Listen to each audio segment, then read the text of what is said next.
Hi, I'm Dr. Nathan Hammel, and I'd like to talk to you about joint replacement surgery in middle age.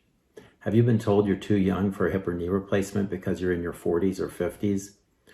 With modern arthroplasty technology, we can expect these replacements to last between 20 and 25 years in the knee and between 30 and 40 years in the hip, if put in correctly.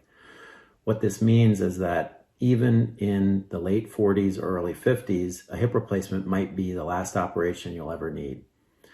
The bottom line is there's no reason to give up function in your middle age, the best part of your life, due to an arthritic joint, provided you're willing to accept what comes along with surgery.